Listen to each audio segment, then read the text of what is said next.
بسم اللہ الرحمن الرحیم۔ جب زندگی شروع ہوگی پارٹ 23۔ جمشید کو بھی حساب کے لیے پیش نہیں کیا گیا تھا۔ دو فرشتے اس کو عرش کے قریب لے کر کھڑے ہوئے تھے اور اپنی باری کا انتظار کر رہا تھا۔ اس کا چہرہ ستا ہوا تھا جس پر دنیا کے 50-60 برسوں کی دولت مندی کا تو کوئی اثر نظر نہیں آتا تھا، لیکن حشر کے ہزاروں برس کی خواری کی پوری داستان لکھی ہوئی تھی۔ اس کے قریب جانے سے قبل میں نے اپنے دل کو مضبوط بنانے کی کوشش کی۔ قریب پہنچا تو اس کے قریب کھڑے فرشتوں نے مجھے آگے بڑھنے سے روک دیا، مگر صالح کی مداخلت پر انہوں نے ہمیں اجازت دے دی۔ جمشید نے مجھے دیکھ لیا تھا، وہ بے اختیار میرے قریب آیا اور میرے سینے سے لپٹ گیا۔ پھر وہ میری طرف دیکھ کر بولا، ابو میں اتنا رویا ہوں کہ اب آنکھ سے آنسو بھی نہیں نکل رہے۔ میں اس کی کمر تھپ تھپانے کے سوا کچھ نہ کہہ سکا۔ پھر اس نے آہستگی سے کہا، ابو شاید میں اتنا برا نہیں تھا، مگر تم بروں کے ساتھ ضرور تھے بیٹا۔ بروں کا ساتھ کبھی اچھے نتائج تک نہیں پہنچاتا۔ تم نے شادی کی تو ایسی لڑکی سے جس کی واحد خوبی اس کا حسن اور دولت تھی۔ خدا کی نظر میں یہ کوئی خوبی نہیں ہوتی۔ تم ہم سے الگ ہو گئے اور اپنے سسر کے ایسے کاروبار میں شریک ہو گئے جس کے بارے میں تمہیں معلوم تھا کہ اس میں حرام کی آمیزش، مگر بیوی بچوں اور مال و دولت کے لیے تم حرام میں تعاون کے مرتکب ہوتے رہے۔ یہی چیزیں تمہیں اس مقام تک لے آئیں۔ آپ ٹھیک کہتے ہیں ابو، مگر میں نے نیکیاں بھی کی تھی، تو کیا کوئی امید نہیں؟ میں خاموش رہا۔ میری خاموشی نے اسے میرا جواب سمجھا دیا۔ وہ مایوس کن لہجے میں بولا، مجھے اندازہ ہو گیا ہے۔ اپنے بیوی بچوں اور ساس سسر کو جہنم میں جاتا دیکھنے کے بعد مجھے اندازہ ہو چکا ہے کہ آج کسی کے ہاتھ میں کچھ نہیں۔ سارا اختیار اس رب کے پاس ہے جس کے احکام کو میں بھولا رہا۔ آج جس کا عمل اسے نہیں بچا سکا، اسے دنیا میں کوئی طاقت نہیں بچا سکے گی۔ میں ہزاروں برس سے اس امید میں پریشان پھر رہا ہوں۔ میں انگنت لوگوں کو جہنم میں جاتا دیکھ چکا ہوں۔ مجھے اپنی نجات کی کوئی امید نہیں۔ ابو، اللہ میاں شاید مجھے معاف نہ کرے، مگر آپ مجھے ضرور معاف کر دیجئے۔ آپ تو میرے باپ ہیں نا۔ یہ کہہ کر وہ پھوٹ پھوٹ کے رونے لگا۔ میں نے بہت کوشش کی کہ میری آنکھ سے آنسو نہ بہیں، مگر نہ چاہتے ہوئے بھی میری آنکھیں برسنے لگیں۔ اسی اثنا میں جمشید کا نام پکارا گیا۔ فرشتوں نے فوراً اسے مجھ سے الگ کیا اور بارگاہ ربوبیت میں پیش کر دیا۔ وہ ہاتھ باندھ کر اور سر جھکا کر سارے جہانوں کے پروردگار کے سامنے پیش تھا۔ ایک خاموشی طاری تھی۔ جمشید کھڑا تھا مگر اس سے کوئی سوال نہیں کیا جا رہا تھا۔ مجھے سمجھ میں نہیں آیا کہ اس خاموشی کی کیا وجہ تھی۔ تھوڑی دیر میں وجہ بھی ظاہر ہو گئی۔ کچھ فرشتوں کے ساتھ نائمہ وہاں آ گئی۔ اس کے ساتھ ہی صالح نے مجھے اشارہ کیا تو میں نائمہ کے ساتھ جا کر کھڑا ہو گیا۔ نائمہ کے چہرے پر ہوائیاں اڑ رہی تھیں۔ وہ مجھ سے کچھ پوچھنا چاہ رہی تھی، مگر بارگاہ احدیت کا رعب اتنا شدید تھا کہ اس کی آواز نہیں نکل رہی تھی۔ کچھ دیر بعد جمشید سے سوال ہوا، مجھے جانتے ہو میں کون ہوں؟ اس آواز میں اتنا ٹھہراؤ تھا کہ میں اندازہ نہیں کر سکا کہ یہ ٹھہراؤ کسی طوفان کی آمد کا پیش خیمہ ہے یا پھر مالک دو جہاں کا حلم کا ظہور۔ آپ میرے رب ہیں، سب کے رب ہیں، یہی میرے والد نے مجھے بتایا تھا۔ شان بے نیازی کے ساتھ پوچھا گیا، کون ہے تمہارا باپ؟ جمشید نے میری طرف دیکھ کر کہا، یہ کھڑے ہوئے ہیں۔ اس کے اس جملے کے ساتھ ہی میرا دل دھک کے رہ گیا۔ مجھے اس بات کا اندازہ ہو چکا تھا کہ اب جمشید مارا گیا، کیونکہ میں نے اس کی توحید کے علاوہ اور بھی بہت سی چیزوں کی نصیحت کی تھی جن میں اس کا ریکارڈ اچھا نہیں تھا۔ اب مجھ سے یہی پوچھا جانا تھا کہ میں نے اس سے کن باتوں کی نصیحت کی تھی، اور میری یہی گواہی اس کی پکڑ کا سبب بن جاتی۔ مگر توقع کے بالکل برخلاف اللہ تعالیٰ نے مجھے گواہی کے لیے نہیں بلایا۔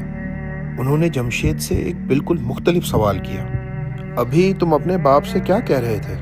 یہ کہ اللہ میاں شاید مجھے معاف نہ کرے، مگر آپ مجھے ضرور معاف کر دیجئے۔ آپ تو میرے باپ ہیں نا۔ لمحہ بھر پہلے جو میری امید بندھی تھی وہ اس سوال کے ساتھ ہی دم توڑ گئی۔ جمشید کو بھی اندازہ ہو گیا کہ اس کی پکڑ شروع ہو چکی ہے۔ خوف کے مارے اس کا چہرہ سیاہ پڑ گیا، اس کے ہاتھ پاؤں لرزنے لگے۔ اس کے سان و گما میں بھی یہ بات بالکل نہ تھی کہ اللہ تعالیٰ جو دوسرے حساب و کتاب میں مصروف تھے، ساتھ ساتھ اس کی بات بھی سن رہے تھے۔ نہ صرف سن رہے تھے بلکہ اس کے الفاظ اللہ تعالیٰ کو ناراض کرنے کا سبب بن گئے تھے۔ وہ بڑی بے بسی سے بولا، جی میں نے یہ بات کہی تھی، لیکن میرا مطلب وہ بالکل نہیں تھا جو آپ سمجھے ہیں۔ تمہیں کیا معلوم میں کیا سمجھا؟ پوچھا گیا، مگر آواز میں ابھی تک وہی ٹھہراؤ تھا۔ نہیں، مجھے بالکل نہیں معلوم، آپ کیا سمجھے؟ جمشید نے لڑکھڑاتی ہوئی زبان سے جواب دیا۔ اس سے مزید کوئی بات کہنے کے بجائے نائمہ سے پوچھا گیا، میری لونڈی یہ تیرا بیٹا ہے؟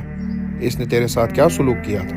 نائمہ بولی، پروردگار اس نے میرے ساتھ بہت نیک سلوک کیا۔ یہ بڑھاپے تک میری خدمت کرتا رہا۔ اس نے مال سے، عمل سے اور محبت سے میرے ساتھ بہت حسن سلوک کیا۔ اس کی بیوی اسے ٹوکتی تھی لیکن یہ میری خدمت سے باز نہیں آیا۔ اس نے اپنا مال اور اپنی جان سب بے زریگ میرے لیے وقف کر دی تھی۔ نائمہ کا بس نہیں چل رہا تھا کہ وہ جمشید کے لیے اور بہت کچھ کہے، مگر اسے معلوم تھا کہ جو پوچھا گیا ہے اس سے ایک لفظ زیادہ کہنے پر اس کی پکڑ ہو جائے گی، اس لیے وہ مجبوراً اتنا کہہ کے خاموش ہو گئی۔ پروردگار نے فرشتے کی طرف دیکھ کر پوچھا، کیا یہ عورت ٹھیک کہہ رہی ہے؟ فرشتے نے نامہ اعمال دیکھ کر کہا، اس نے بالکل ٹھیک کہا ہے۔ اس کے بعد جو کچھ ہوا اس نے میرے دل کی دھڑکن تیز کر دی۔ حکم ہوا اس کے اعمال ترازو میں رکھو۔ پہلے گناہ رکھے گئے جن سے الٹے ہاتھ کا پلڑا بھاری ہوتا چلا گیا، اس کے بعد نیکیاں رکھی گئیں۔ ہم سب کے چہرے فقط تھے، ایک ایک کر کے نیکیاں رکھی گئیں، مگر وہ گناہوں کے مقابلے میں اتنی کم اور ہلکی تھی کہ میزان میں الٹے ہاتھ کا پلڑا بدستور بھاری رہا۔ آخر میں صرف 2 نیکیاں رکھی گئیں۔ بظاہر فیصلہ ہو چکا تھا۔ نائمہ نے مایوسی اور بے کسی کے ملے جلے احساس کے ساتھ آنکھیں بند کر لی۔ جمشید اپنا سر پکڑ کر بے بسی سے زمین پر گر گیا۔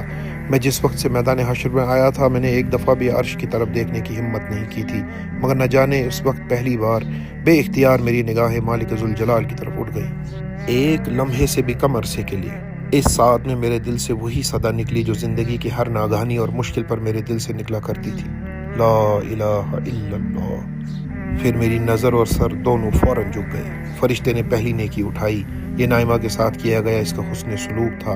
حیرت انگیز طور پر سیدھے ہاتھ کا پلڑا بلند ہونا شروع ہوا۔ میں نے اپنے برابر کھڑی نائمہ کو جھنجھوڑ کر کہا، نائمہ آنکھیں کھولو۔ میری آواز جمشید تک بھی چلی گئی۔ اس نے سر اٹھا کر دیکھا اور آہستہ آہستہ کھڑا ہو گیا۔ اٹھتے پلڑے کے ساتھ ہی اس کی آس بھی بن گئی، لیکن ایک جگہ پہنچ کر سیدھے ہاتھ کا پلڑا ٹھہر گیا۔ الٹے ہاتھ کا پلڑا ابھی تک بھاری تھا۔ ہمارے دلوں میں جلنے والی امید کی شمع پھر بجھنے لگی۔ فرشتوں نے آخری نیکی اٹھائی اور بلند آواز سے کہا، یہ توحید پر ایمان ہے۔ اس کے رکھتے ہی پلڑے کا توازن بدل گیا۔ میری زبان سے بے اختیار نکلا، اللہ اکبر وللہ الحمد۔ اس کے ساتھ ہی مدھم لہجے میں آواز آئی، جمشید تمہارے باپ نے تمہیں میرے بارے میں یہ بھی بتایا تھا کہ ماں باپ سے 70,000 گنا زیادہ میں اپنے بندے سے محبت کرتا ہوں۔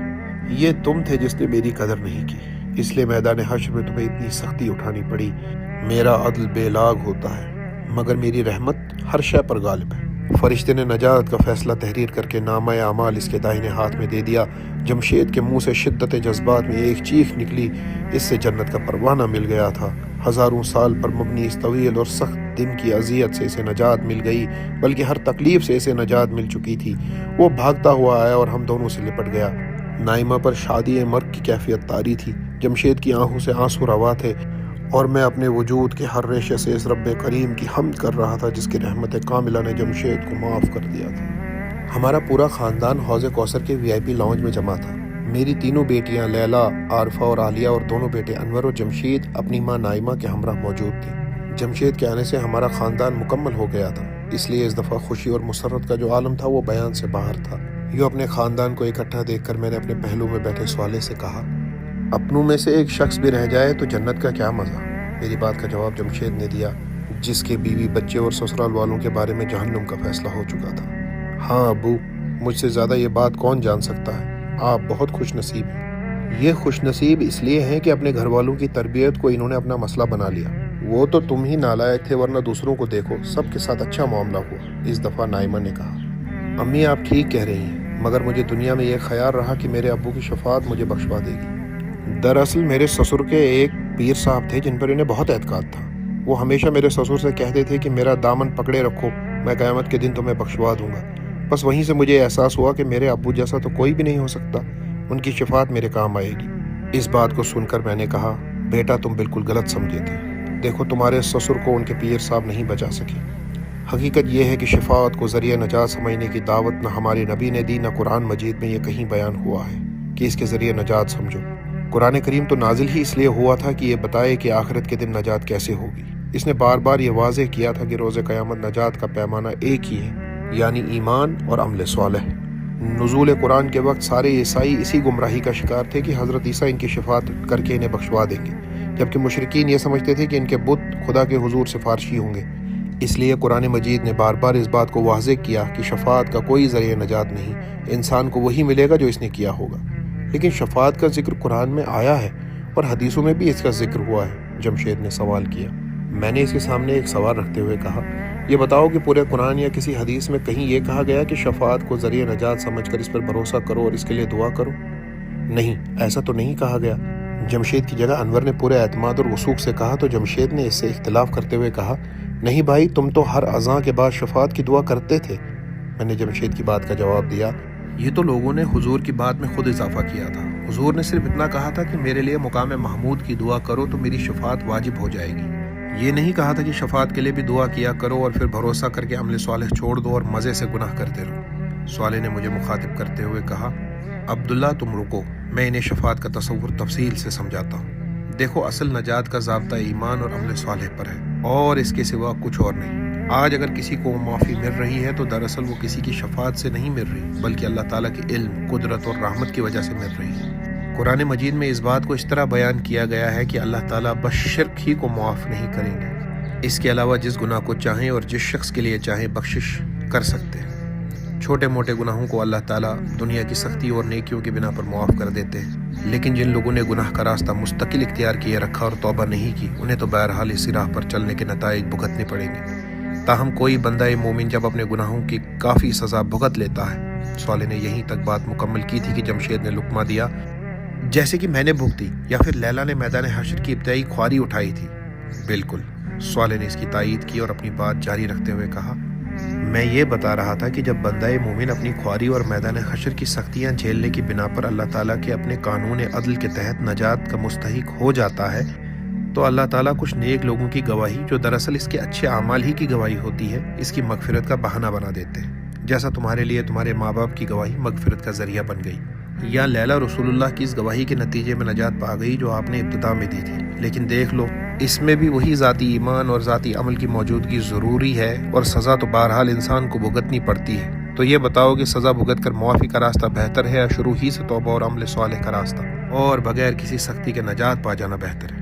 ظاہر ہے کہ پہلا راستہ بہتر ہے، مگر یہ بتائیے کہ پھر حضور کی شفاعت کی کیا حقیقت ہے؟ اس دفعہ عارفہ نے جواب دیا اور ساتھ ہی صالح سے ایک سوال بھی کر دیا۔ حضور کی شفاعت کا مطلب اگر یہ ہوتا کہ لوگوں کے پاس کوئی نیک عمل نہ ہو تب بھی حضور لوگوں کو بخشوا دیں گے تو قرآن عمل صالح کوئی بات نہ کرتا، بلکہ قرآن کریم میں اللہ تعالیٰ حضور کی زبانی یہ کہلوا دیتے کہ لوگوں بس مجھ پر ایمان لے آؤ اور میں آخرکار تم کو بخشوا دوں گا۔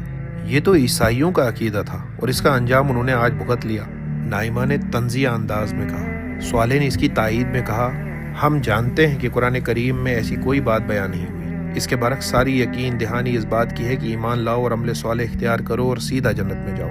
باقی رہی حدیث، تو حدیثوں میں جو کچھ شفاعت کے بارے میں آیا ہے، اسے اگر قرآن کی روشنی میں دیکھا جاتا تو آخرت کے بارے میں حقائق بیان کرنے کی اصل کتاب ہے تو بالکل بات واضح ہو جاتی۔ وہ کیا بات ہے؟ جمشید نے کہا، وہ یہی کہ آج کے دن گناہ گاروں نے اپنے اعمال کی پوری سزا بھگتی ہے۔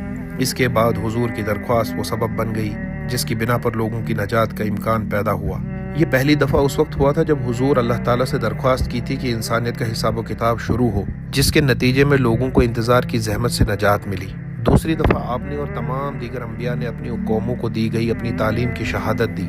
یہ شہادت ان سب لوگوں کے لیے نجات کا باعث بن گئی جن کا عمل مجموعی طور پر اس تعلیم کے مطابق تھا، جیسے کہ میں، لیلا بولی، ہاں جیسے کہ تم۔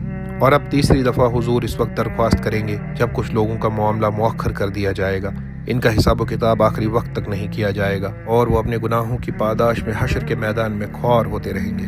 حضور ان کے لیے بار بار درخواست کریں گے، تاہم جب اللہ تعالیٰ کی حکمت اور علم کے تحت ان کا فیصلہ کرنا مناسب ہوگا تب حضور کو اجازت دی جائے گی۔ پھر حضور کی درخواست کے نتیجے میں ان کا حساب و کتاب ہوگا، جس کے بعد جا کر ان کی نجات کا کوئی امکان پیدا ہوگا، اور یہ ہوگا بھی سب سے آخر میں، جب ایسے لوگ اپنے تمام اعمال کی بدترین سزا بھگت چکے ہوں گے اور توحید سے وابستگی اور اپنے اچھے اعمال کی بنا پر نجات کے مستحق ہو جائیں گے۔